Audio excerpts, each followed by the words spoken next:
नमस्कार, बहुत स्वागत है आप सभी का। मैं हूं रही। बुलेटिन की शुरुआत करेंगे बड़ी खबर से, जहां छत्तीसगढ़ में बिजली उपभोक्ताओं के लिए बड़ी खबर है। राज्य विद्युत नियामक आयोग ने वित्तीय वर्ष 2026-27 के लिए नई बिजली दरों को मंजूरी दे दी है। आयोग ने घरेलू उपभोक्ताओं के लिए बिजली की दरों में 30 से 50 पैसे प्रति यूनिट तक की बढ़ोतरी की है। वहीं बिजली वितरण कंपनी की ओर से 24% टैरिफ बढ़ाने का प्रस्ताव दिया गया था, लेकिन आयोग ने औसतन 6.23% वृद्धि को ही मंजूरी दी है। नई दरें 1 जुलाई 2026 से लागू होंगी। घरेलू गैस, घरेलू, कृषि और औद्योगिक श्रेणी के उपभोक्ताओं पर इसका असर पड़ेगा। हालांकि किसानों को राहत देते हुए कृषि पंपों पर मिलने वाली सब्सिडी में बढ़ोतरी भी की गई है। राज्य विद्युत नियामक आयोग के फैसले के मुताबिक घरेलू उपभोक्ताओं को अब बिजली के लिए प्रति यूनिट 30 से 50 पैसे अधिक चुकाने होंगे। वहीं गैर घरेलू यानी कमर्शियल उपभोक्ताओं के लिए बिजली दरों में 20 से 40 पैसे प्रति यूनिट की वृद्धि की गई है। कृषि पंपों के लिए भी बिजली 40 पैसे प्रति यूनिट महंगी हो गई। हालांकि किसानों को राहत देते हुए गैर सब्सिडी वाले कृषि पंप कनेक्शनों पर ऊर्जा प्रभार में मिलने वाली छूट को 30% से बढ़ाकर 40% कर दिया गया है।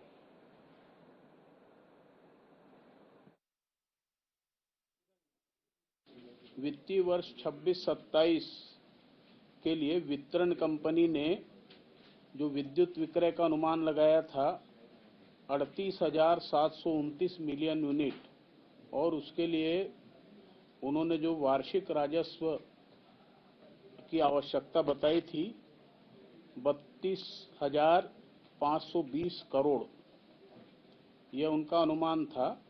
आयोग ने अपने गहन परीक्षण के बाद पाया कि विद्युत विक्रय यह बढ़ जाएगा 39,760 मिलियन यूनिट, और जो उन्होंने वार्षिक आवश्यकता, राजस्व आवश्यकता बताई थी, वह हमारे अनुमान के अनुसार 28,348 करोड़ रुपया होगा, जिसका अनुमोदन आयोग ने किया है।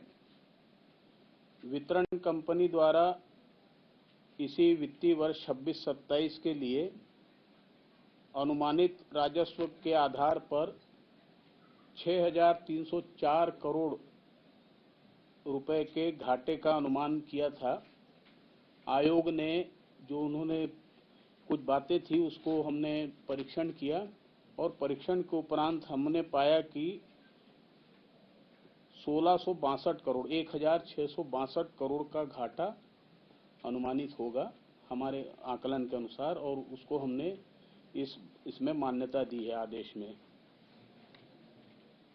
वित्तीय वर्ष हेतु वितरण कंपनी ने अनुमान लगाया था कि जो विद्युत प्रदाय दर होती है एवरेज, और एवरेज कॉस्ट ऑफ सप्लाई, वह उनके हिसाब से 8.40 रुपए प्रति यूनिट अनुमानित थी। आयोग ने छानबीन करके और कई प्रकार के जो डाटा उपलब्ध थे उनका विश्लेषण करके और अनुमान लगाया है कि औसत विद्युत प्रदाय दर जो है 7.13 यूनिट होगी, और इसको हमने अपने आदेश में स्वीकार किया है। इस तरह से जो उन्होंने औसत बिलिंग दर जो टैरिफ के आधार पर हमने अनुमान लगाया 6.71 प्रति यूनिट होगी, जो 7.13 के औसत लागत से 42 पैसे कम है। और इस प्रकार 26-27 के लिए जो उन्होंने 24% की वृद्धि मांगी थी, आयोग ने गहन परीक्षण के उपरांत 6.23% के औसत वृद्धि करने का निर्णय लिया है विद्युत दरों में, और जारी की गए जो विद्युत दरें हैं वो आपको उपलब्ध कराई जाएगी, जो 1 जुलाई 2026 से प्रभावशील होगी। तो विद्युत वितरण कंपनी ने जो यहाँ याचिका दी थी उसमें लगभग 6300 करोड़ के गैप का उन्होंने अनुमान लगाया था। अब हमारा जो असेसमेंट हुआ है आयोग का, उस आयोग के असेसमेंट में लगभग 1662 करोड़ रुपए ही हम लोग मान्य किए, बाकी को डिसअलाउ कर दिया। तो औसत वृद्धि जो है पूरे टैरिफ में वो लगभग 40-42 पैसे के आसपास प्रति यूनिट औसत आती है। तो अभी इसकी औसत जो वृद्धि हुई है तो हर में 40 पैसे नहीं बढ़ाया गया है। घरेलू बिजली में जो है वो 30 पैसे बढ़ाए गए हैं लोअर स्लैब्स में, और जो अपर का स्लैब है उसमें 50 पैसे बढ़ाए।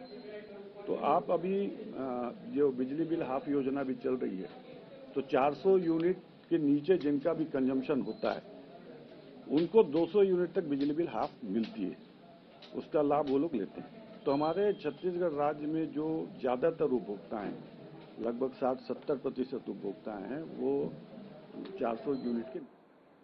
रायपुर के 23 वर्षीय मर्चेंट नेवी अधिकारी रुद्रांश चौबे पश्चिम एशिया में बढ़ते तनाव के दौरान करीब 3 महीने तक समुद्र में फंसे रहे। उनका कार्गो जहाज यूरिया लेकर कतर से रवाना हुआ था, लेकिन ईरान और संयुक्त राज्य अमेरिका के बीच तनाव बढ़ने के कारण जहाज होर्मुज स्ट्रेट के पास रुक गया। रुद्रांश ने बताया कि शुरुआती दिनों में जहाज के ऊपर से ड्रोन और मिसाइलें गुजरती थी। आसपास फाइटर जेट उड़ते रहते थे, जिससे हमेशा खतरे का माहौल बना रहता था। मुश्किल हालात में जहाज के कप्तान ने सभी कर्मचारियों को काम में व्यस्त रहने की सलाह दी और इससे पूरे दल ने डर और तनाव के बावजूद हिम्मत बनाए रखी और अपने काम करते रहे।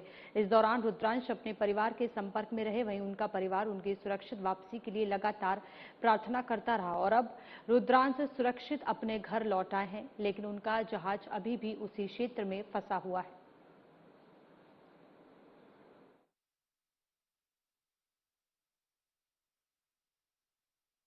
बीच अकेला फंसा एक जहाज, ऊपर में मंडराते ड्रोन और जहाज अकेला पड़ा हुआ है। ये शायद आपको सुनकर जो फिल्म का एक सीन लग सकता है, लेकिन ये है हकीकत। राजधानी रायपुर के navy merchant officer Rudransh Choubey मेरे साथ मौजूद है, जो स्टेट ऑफ हॉर्मुज में फंसे हुए थे। आपको बता दें कि ईरान और अमेरिका के बीच में जो युद्ध चल रहा है उसका जो प्रभाव है वो पूरा देश झेल रहा है। मेरे साथ रुद्रांश चौबे सीधा उनसे बातचीत करेंगे और जानेंगे कि उस समय स्थिति कैसी थी और क्या परिस्थिति अभी वापस बनी हुई है। सबसे पहले हम ये जानना चाहेंगे कि जो स्थिति आपने फेस की है वो किस तरह से, आपका एक्सपीरियंस कैसा था इन 3 महीनों का? जी, सबसे पहले तो बहुत बहुत धन्यवाद। चूँकि पहले मैं अपना एक्सपीरियंस बताऊं कि हम सूडान से सऊदी अरेबिया एक कार्गो लेके जा रहे थे, तो हमने स्ट्रेट ऑफ हॉर्मुज में भी अराउंड फरवरी के फर्स्ट वीक में क्रॉस किया। उसके बाद चूँकि हम सऊदी में ही थे और एक कार्गो वापस से हमको इजिप्ट लेके जाना था, तो हमें स्ट्रेट ऑफ हॉर्मुज क्रॉस करना था। उसी बीच हमको VHF रेडियो के माध्यम से पता चला कि स्ट्रेट ऑफ हॉर्मुज बंद कर दिया ईरान ने अनटिल फर्दर नोटिस। उसके बाद चूँकि हमारे पास कोई क्लियर इंस्ट्रक्शंस थे ही नहीं और हमें क्या करना है कुछ हमें आइडिया नहीं था, फिर कंपनी एंड कैप्टन के थ्रू ये डिसाइड हुआ कि हमें ये कार्गो लेके बहरीन में डिस्चार्ज करना है। तो बहरीन में हम गए डिस्चार्ज करने। उसी बीच पीक ऑफ द वॉर था, तो हमने बहुत कुछ देखा और उसके बाद हम बीच पर्शियन गल्फ में कुछ दिन ड्रिफ्टिंग भी किए, मतलब शिप को हम स्थायी रूप से खड़ा किए। उसके बाद हमें ऑर्डर्स मिलते हैं कि हम कतर जाके एक नया दूसरा कार्गो लें, यूरिया। उसके बाद 20-25 दिन हम कतर के आसपास रहे। फिर उसके बाद 1.5 महीने के लिए हम दुबई शिफ्ट हो गए एंकरेज पे। एंड उसके बाद चूँकि मेरा 6 महीने का टेन्योर जो है वो ख़त्म हो गया, तो मैं वापस अपने घर आ गया। तो जब स्थिति जो आप खुद बता रहे हैं कि कैसे ऊपर में ड्रोन चलते थे, जहाज थे, मिसाइलें थी, तो आपके मन में उस टाइम क्या चल रहा था? देखिए, चूँकि ऐसा वॉर का एक्सपीरियंस किसी के पास होता नहीं है, क्योंकि पहली बार मैं देख रहा था कि ड्रोन्स, मिसाइल्स और फाइटर जेट्स हैं। एक डर का और कंफ्यूजन का माहौल तो था ही, बट उसके साथ साथ मैं ये भी एक्सपीरियंस कर रहा था कि कैसे ईरान बाकी गल्फ कंट्रीज़ को और कैसे US ईरान को अफेक्ट कर रहा है थ्रू, मतलब उनके जो बेसेस हैं, उनके जो इम्पोर्टेंट टर्मिनल्स हैं, कैसे वो उन चीज़ों को अटैक कर रहा है। इवन मैंने बहरीन के आसपास ये भी देखा कि कैसे एक ड्रोन जो है वो इंटरसेप्ट हो रहा है हवा में, मे बी हमारे जहाज के आसपास ही था वो। तो कहीं ना कहीं एक कन्फ्यूजन भी था, कहीं ना कहीं एक तरह का एक्सपीरियंस गेन भी किया मैंने कि कैसे जियोपॉलिटिक्स में ऐसी वॉर कंडक्ट होती है, कैसे बायलैटरली दो कंट्रीज जो हैं वॉर पे होती हैं, पर दूसरी कंट्रीज और दूसरे प्लेसेस भी अफेक्ट होते हैं और कोलैटरल डैमेज भी होता है। तो बहुत सारी चीज़ें जो है मैंने एक्सपीरियंस करी।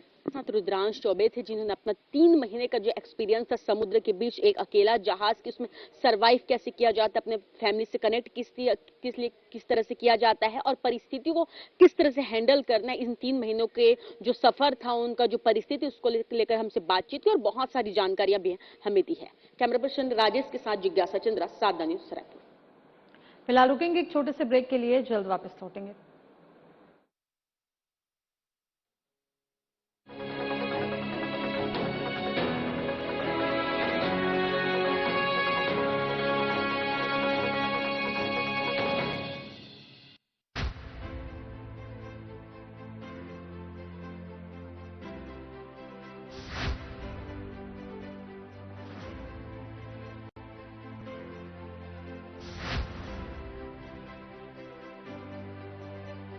विजन 2047 की बात करते हैं। हाँ, पिक्चर पूरी बाकी है, तो बहुत देश को आगे ले जाना है। होता ये था कि शतरंज की बिसात बिछाई जाती थी कि किस तरह से बिसात बिछाई जाए कि हम सामने वाले को फटका नहीं दे दें, लेकिन आजकल गुगली फेंका जा रहा है बहुत ज्यादा। क्या सामने वाले गुगली पर सिक्स नहीं लगा पा रहे, क्या लपक लिए जा रहे हैं? कांग्रेस पार्टी के बैट्समैन तो गोल्डन डक में आउट होने वाले हैं।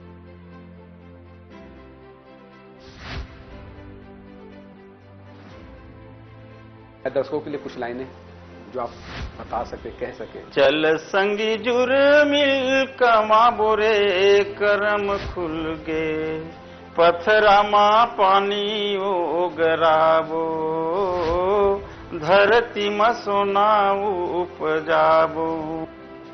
2014 के बाद से भारतीय राजनीति को किस तरह से देखते हैं? ये 2014 के बाद से इस देश में उन्नति का, तरक्की का, इस देश के लोगों के जीवन स्तर को ऊंचा उठाने का, गांव, गरीब, किसान, युवा, महिलाएं, इनके जीवन में कैसे खुशहाली ला सकती है, अगर ये एजेंडा पहली बार तय किया है तो मोदी जी ने तय किया है।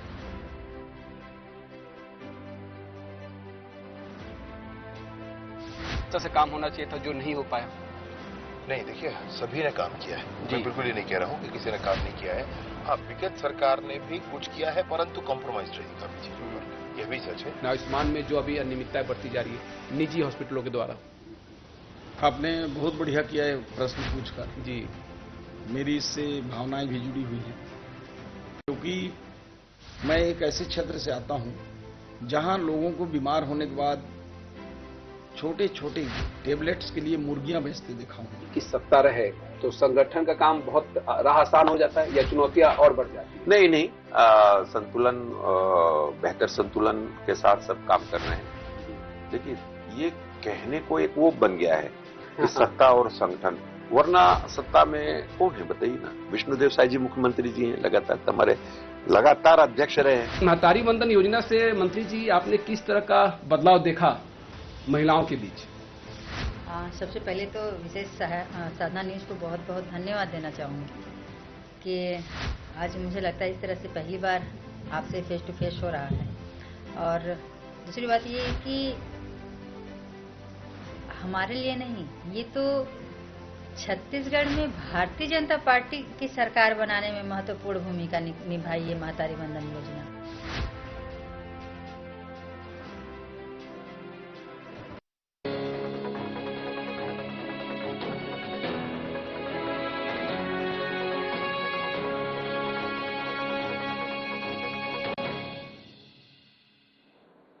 और ब्रेक के बाद खबरों में आगे बढ़ेंगे, जहां छुरा स्थित विश्राम गृह में आम आदमी पार्टी द्वारा विधानसभा स्तरीय कार्यकर्ता सम्मेलन का आयोजन किया गया।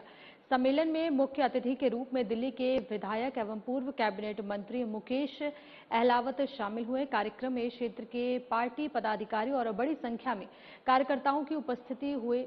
बैठक में छत्तीसगढ़ में आम आदमी पार्टी के संगठन विस्तार, जनसंपर्क अभियान और आगामी रणनीतियों को लेकर विस्तृत चर्चा की गई। मुख्य अतिथि मुकेश अहलावत ने कार्यकर्ताओं को संबोधित करते हुए संगठन को बूथ स्तर तक मजबूत करने, आम जनता के मुद्दों को प्राथमिकता देने और पार्टी की नीतियों को घर घर तक पहुंचाने का आह्वान किया। उन्होंने कहा कि कार्यकर्ताओं की सक्रिय भागीदारी से ही पार्टी को मजबूती मिलेगी। सम्मेलन में उपस्थित कार्यकर्ताओं ने भी अपने विचार रखे और प्रदेश में पार्टी के विस्तार के लिए मिलकर कार्य करने का संकल्प लिया। कार्यक्रम का समापन संगठन को और अधिक मजबूत बनाने के संकल्प के साथ हुआ।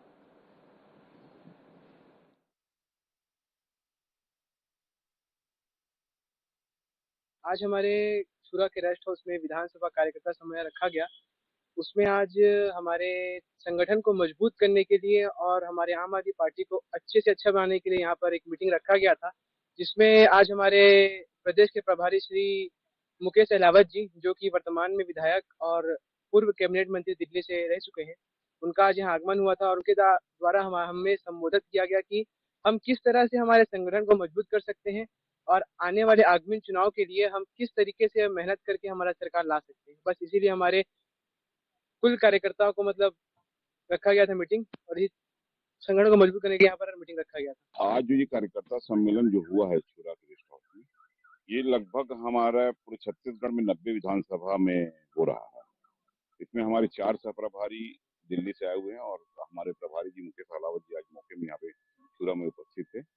ये कार्यकर्ता सम्मेलन संगठन को और मजबूत बनाने के लिए किया गया था। आज काफी संख्या में यहाँ पे हमारे साथी हमारे जिला अध्यक्ष चमन यादव जी के नेतृत्व में आए हुए थे और ये संगठन और मजबूत होगा। आगे हम इस संगठन, हमारा जो विधानसभा है राज्य विधानसभा, इसको हमने 5 ब्लॉकों में बांटा हुआ है। ऐसे हर विधानसभा को बांटा गया है।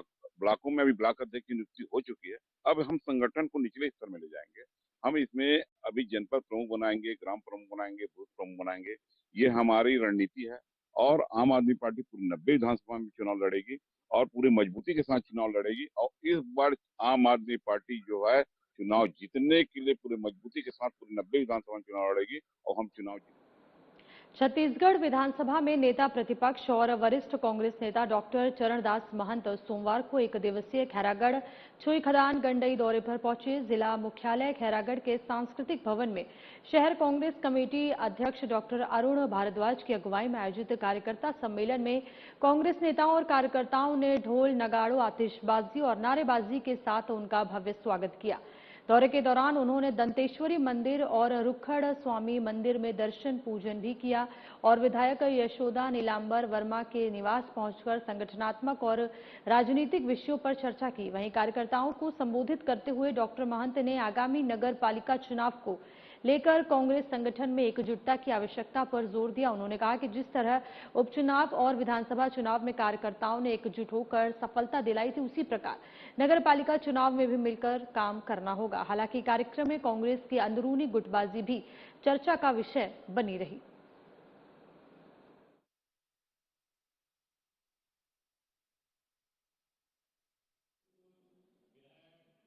क्षेत्र में थोड़ा सा असमंजस की स्थिति बनती जा रही है। नगर पालिका चुनाव आने वाला है। अपनी एकजुटता जब तक नहीं देखेगी, नगर पालिका में अच्छे से ढंग से चुनाव नहीं लड़ पाएंगे।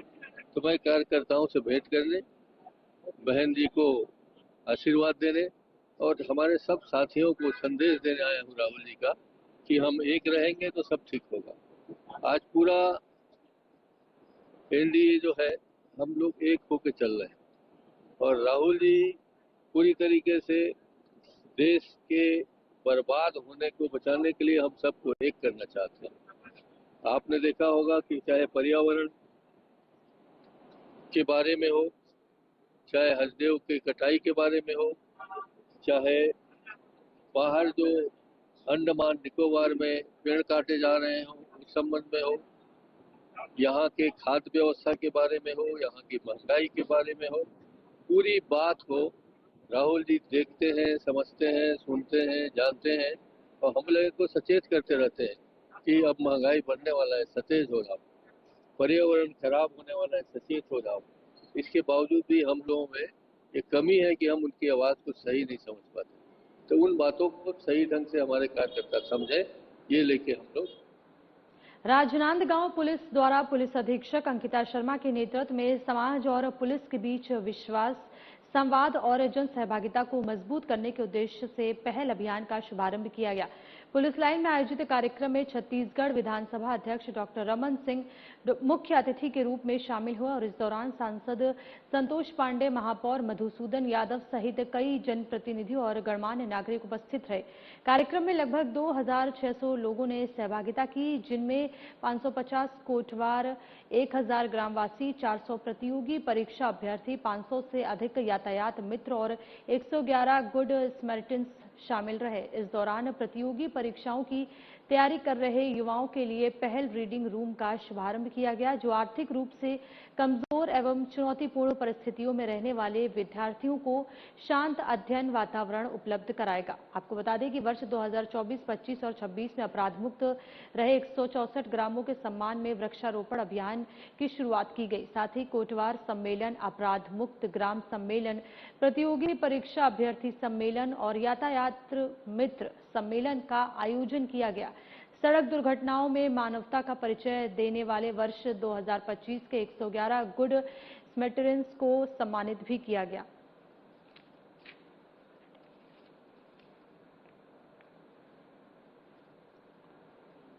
और इस बुलेटिन में फिलहाल इतना ही। देश और दुनिया की तमाम बड़ी खबरों के लिए बने रहिए हमारे साथ। नमस्कार।